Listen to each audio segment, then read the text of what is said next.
Police അക്രമത്തിൽ കേസെടുത്തു. മർദ്ദനമേറ്റ സിത്താരയുടെ മൊഴിയിലാണ് കേസെടുത്തത്. 20 അംഗ സംഘത്തെ മർദ്ദിച്ച പോലീസ് ഉദ്യോഗസ്ഥൻ SI ജിനുവിന് ഗുരുതര വീഴ്ചയെന്ന സ്പെഷ്യൽ ബ്രാഞ്ച് റിപ്പോർട്ട്.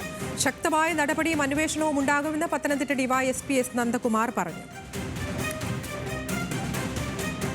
ഇപ്പോൾ ഈ വിഷയവുമായി ബന്ധപ്പെട്ട യൂത്ത് കോൺഗ്രസ് പ്രതിഷേധമാണ് കാണുന്നത്.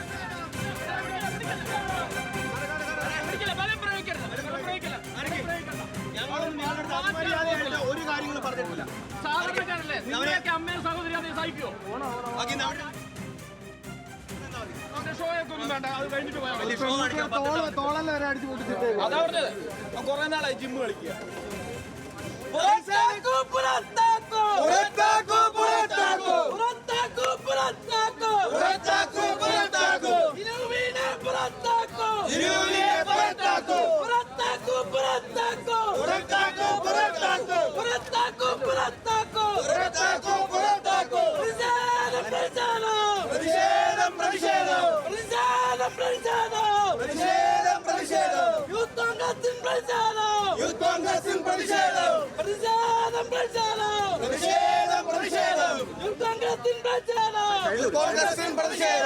യൂത്ത് കോൺഗ്രസിന്റെ നേതൃത്വത്തിൽ പോലീസ് സ്റ്റേഷനിൽ വലിയ പ്രതിഷേധമാണ്.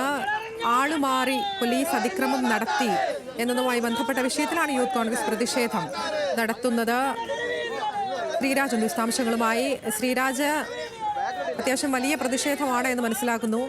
പോലീസിന്റെ അതിക്രമത്തിലാണ് പ്രതിഷേധം. ഈ പറയുന്ന പോലെ ഒരു സംഘർഷ സാധ്യത ഒക്കെ ഉണ്ടോ?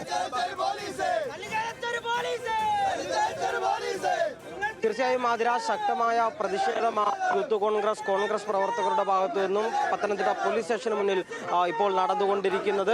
ഇന്നലെ രാത്രി 11 മണിയോടുകൂടി പോലീസ് ഉദ്യോഗസ്ഥർ SI ജിനുവിന്റെ നേതൃത്വത്തിലുള്ള പോലീസ് ഉദ്യോഗസ്ഥർ ഈ കല്യാണ സൽക്കാര ചടങ്ങ് കഴിഞ്ഞെത്തിയ ആളുകൾക്ക് നേരെ ആക്രമണം ഉണ്ടായി. അതിൽ നിലവിൽ ഇപ്പോൾ പോലീസ് കേസെടുത്തിട്ടുണ്ട്. പരിക്കേറ്റ സിത്താരയുടെ മൊഴിയിലാണ് നിലവിൽ പോലീസ് കേസെടുത്തിരിക്കുന്നത്. SI ജിനു അടക്കമുള്ള 4 പേർക്കെതിരെയാണ് കേസെടുത്തിരിക്കുന്നതെന്നാണ് നമുക്ക് മനസ്സിലാക്കാൻ സാധിക്കുന്നത്. മുറിവേൽപ്പിക്കണമെന്ന ഉദ്ദേശത്തോടു കൂടിയുള്ള മർദ്ദനം തുടങ്ങിയ വകുപ്പുകളാണ് നിലവിൽ അതിൽ ചുമത്തിയിരിക്കുന്നത്. എന്തായാലും ശക്തമായ പ്രതിഷേധം ഇപ്പോൾ പത്തനംതിട്ട പോലീസ് സ്റ്റേഷന് മുന്നിൽ യൂത്ത് കോൺഗ്രസ് നടത്തിക്കൊണ്ടിരിക്കുന്നുണ്ട്. അതിനപ്പുറത്ത് തന്നെ കോൺഗ്രസിന്റെ ഭാഗത്തു നിന്നും കോൺഗ്രസ് പ്രവർത്തകരെ ബാരിക്കേഡ് വെച്ച് തടഞ്ഞിരിക്കുകയാണ്. അവരും ശക്തമായ പ്രതിഷേധം സംഘടിപ്പിക്കുന്നുണ്ട്. എന്തായാലും നിലവിൽ പോലീസിന്റെ ഭാഗത്തു നിന്നുണ്ടായ വീഴ്ചയിൽ, പോലീസിന്റെ ഭാഗത്തു നിന്നുണ്ടായ അക്രമത്തിൽ ശക്തമായ പ്രതിഷേധം ഇവർ രേഖപ്പെടുത്തുകയാണ്.